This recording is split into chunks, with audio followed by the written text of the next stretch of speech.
Hi, I'm Craig Damel, an innovation coach from Soapbox Rocket. This is my Founders Live series, Understanding Your Customer, and for this month, I wanted to talk about empathy tools. What I'll do today is provide you with two empathy tools you can start using right away to help you better understand your customer. Since the whole series is about understanding your customer, I thought now is a good time to actually introduce tools to help you do that.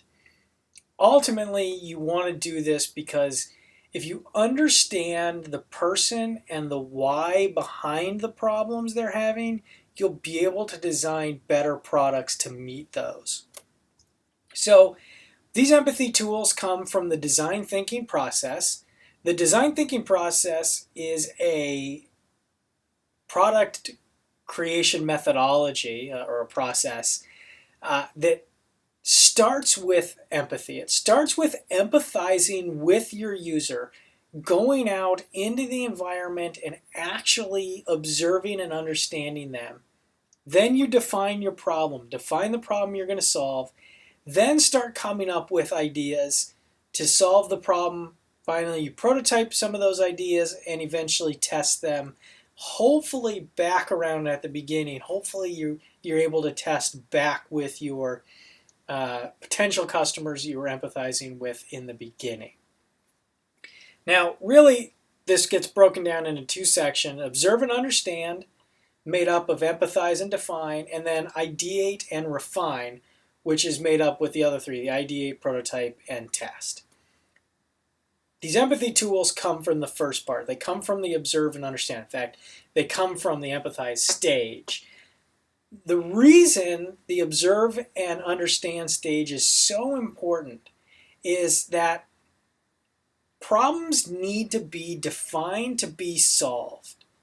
So if you can't identify a problem or define a problem, you're not going to be able to make a product that meets it. Now, of course, that's not entirely true. There are products that are created and a problem is found later, but that's not a repeatable method. So if you intend on creating multiple products or starting multiple companies, you don't want to create a product and find a market later.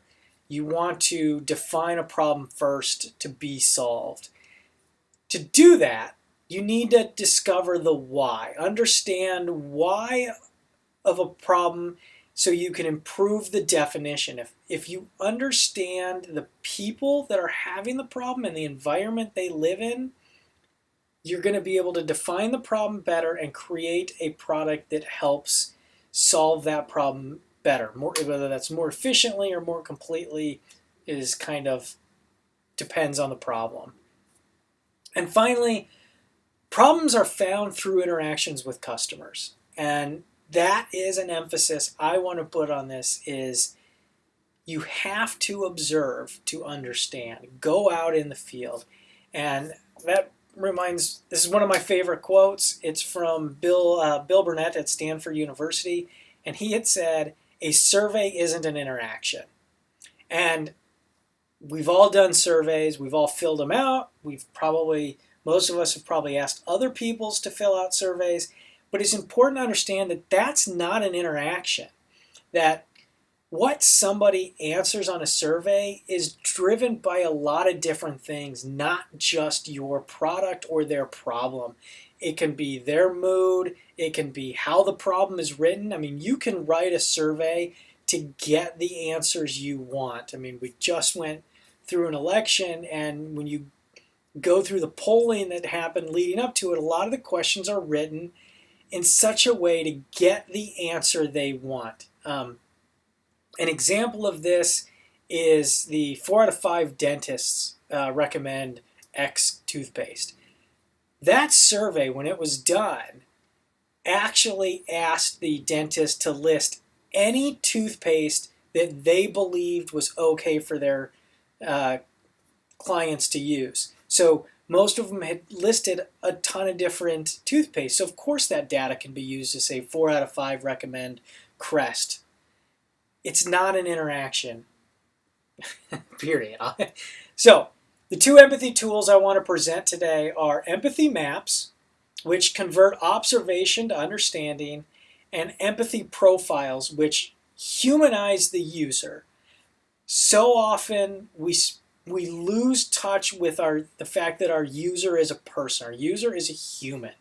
And there's a lot of discussions out there right now that user is a derogatory term. I'm not sure about that. I think it just disconnects us from the people that we're building our products for. And so that's where the empathy profiles come in, is to help humanize that user again. So the first tool I want to go through is an empathy map. Now, what this does is, you can see it here, it's a fairly simple canvas, has 6 sections, 4 directly related to our user, and then some pains and gains that you observe on the back. And why these are important, these empathy maps are important, is when you go out and interact with your customers, you want to record what you can to take back, because the odds are not everybody's going to be able to go into the field and interact with customers. Now, in an ideal world, in an ideal company, you could. Absolutely, everybody could get out in the field and interact with customers. Realistically, especially as you scale up, that's just not going to be realistic. The other advantage to this is you can break apart work.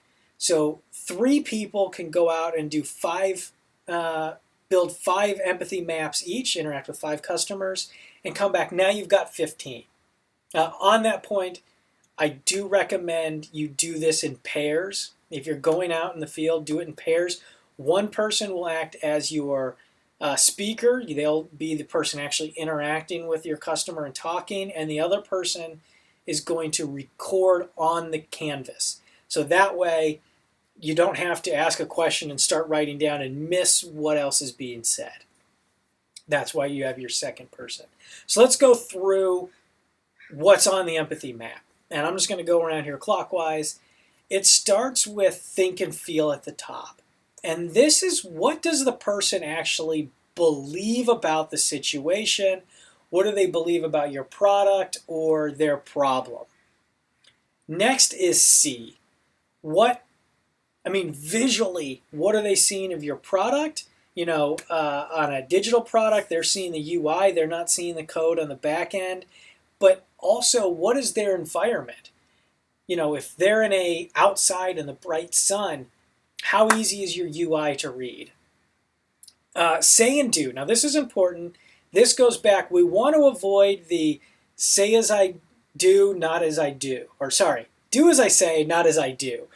So you want to record. If somebody says, the only thing you have to do is X, or the only thing I do is X, watch them. Because what they might actually do is Y then X. They might say, you want to take a screwdriver and tighten the screw. But you notice what they've done is they pick up their screwdriver, but they also pick up pliers and they're holding the screw in place as they tighten it. That's an important insight, and that's another reason you're not going to get that in a survey. You're not going to get the use of pliers and a screwdriver, because what they're really going to say is just tighten down the screwdriver.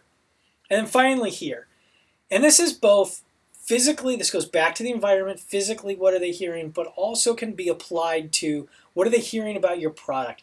What are people they trust telling them about their problem, your product, or somebody else's product? And finally, pains and gains at the bottom. This is just what they seem like. What pains do they have with the product? What gains does your product give them? And same thing in the environment. Pains in the environment, gains in the environment.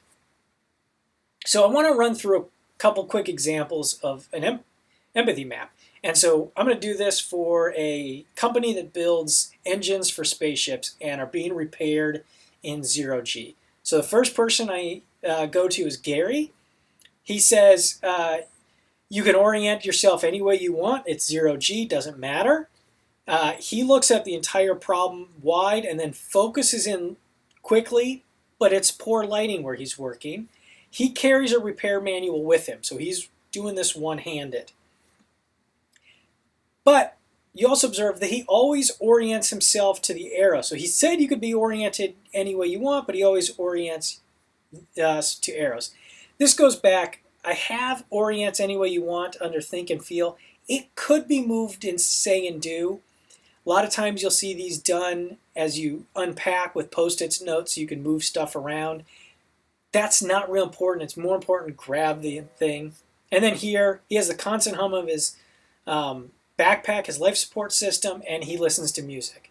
His pains, of course, are it's hard to see in the dark. It's very poor lighting.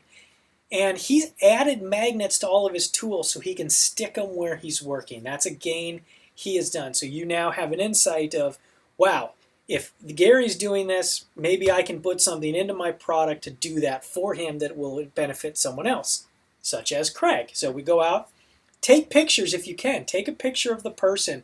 Again, humanize what you're doing here. Craig believes that you do need to orient yourself to the arrows, and you can see when he actually does orient himself to the arrows. He only works in his area. He doesn't start wide. He just zooms straight in. Still has poor lighting. He doesn't carry the manual with him. He requests a secondary person to actually read the steps to him. Again, an insight, so you might be able to use more arrows or more indications in your design of your engines to help him on those repairs.